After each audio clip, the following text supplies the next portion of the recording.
Now, like a lot of people, after a hard day of being employed, yes, employed, I like to kick my feet up and go on social media. And as I was scrolling on social media, I came upon this one video that now has over 500,000 views called the most potent training technique known to man. And you know, this goes against everything that I've been taught before by people like Chris Harrier. I've always been told 3 to 4 sets for every workout. If you can work your way up to 4 rounds of this, then that's a solid workout. huh? So for the first few weeks of this whole trial period of me doing this technique, I was not doing 1 set. I was doing like 3 to 4 sets of this thing, combining it with my workouts, which is not what you want to be doing. He even said it so himself in one of his videos. If you were training like this, doing the equivalent of 10 sets in a single rep, you cannot be aiming to do the same amount of training as you would normally do. Now the strength goals that I was trying to perfect was the handstand push-up, the one-arm pull-up, as well as the planche. With the planche, I could get around 4 seconds, one-arm pull-up, around 1 to 2 pull-ups, handstand push-up. I started with like 5 reps in the beginning.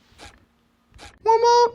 Now when it comes to warming up, I know that Jack's philosophy is that he just said in one of his videos that he just makes sure that his body's warm and then he gets straight to it. And I don't really agree with this. I mean, it depends on the time of day, you know, because if you work out in the morning, the way you warm up your body versus working out at noon or at night is going to be completely different. For example, I work out in the morning around 6 a.m. I can't just wake up and just get straight to it. My body's been resting for the past 7 to 8 hours. So I have to get up and I have to do like a 5 to 10 warm up. And I typically do, you know, some type of blood flow work, you know, like jump roping, and then I'll do some muscle activation work just to get straight to it. Now working out around that 4 to 7 p.m. Range is best, like for performance and stuff like that.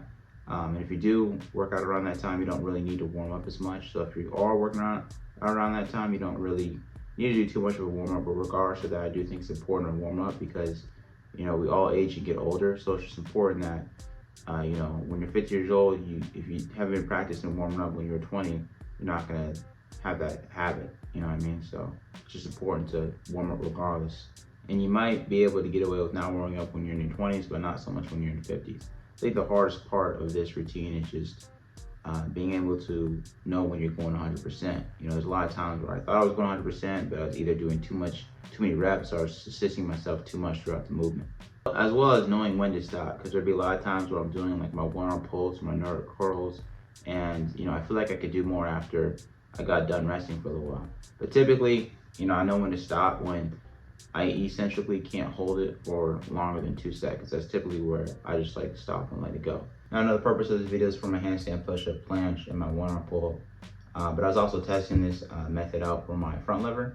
And one exercise that he doesn't talk about, which I assume for just simplicity reasons, is the front lever raise. It's a great exercise that you can add to this routine, which you can like take to failure to help with your front lever holds and front lever pulls. Now I can hold a front lever, so what I just did was I just put a weighted vest on, and then I just tried to lift up. And then when I couldn't anymore, I would just change the variations, go to a straddle, and then I'll go back to a front lever, straddle, front lever, until I got to the top. Then I'd go down through the eccentric failure and do it again. So I would usually get around 1 to 2 reps, nothing more than that. Results! All right, so on to the results of doing this for about 2 months now. Which it's not really that long of a time to think about. It's like, what, 8 workouts? So, but for my planche, it increased from 5 seconds to around 8 seconds with bad form. For my one-arm pull-up, reps were still the same, a lot smoother though.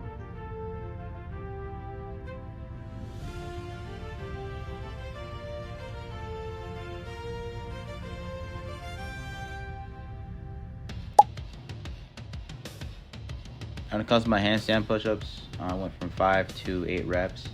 And I'm doing this while being at 170 pounds. So usually like my prime calisthenic weight's around 155. So I'm a big boy right now. Pros and cons?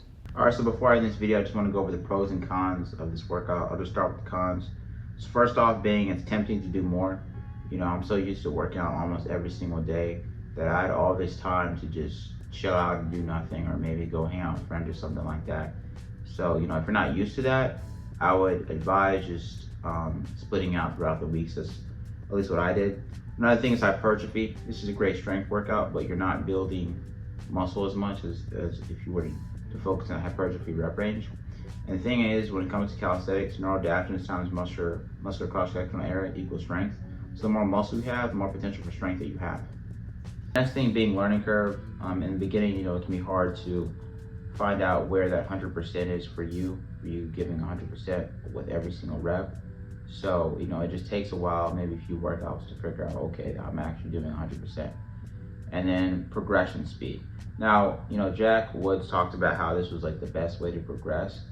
And he says he's been doing it for the past 5 years, but he can do a front lever, he can't do a front lever pull. He can do a few one-arm pull-ups, but I mean, if you're training like this for 5 years, shouldn't you have gotten farther than that? You know what I mean? So I don't really know if this is the best method to be working out. Maybe so much more for people who don't have the time to work out or don't like working out. Then I do think this is the best method. But all right, the last one being pain. There's gonna be a lot of people out there who would rather spend 40 minutes doing a moderately intense workout than a few minutes doing a high intense workout, just because they don't want to deal with the pain that this workout comes with.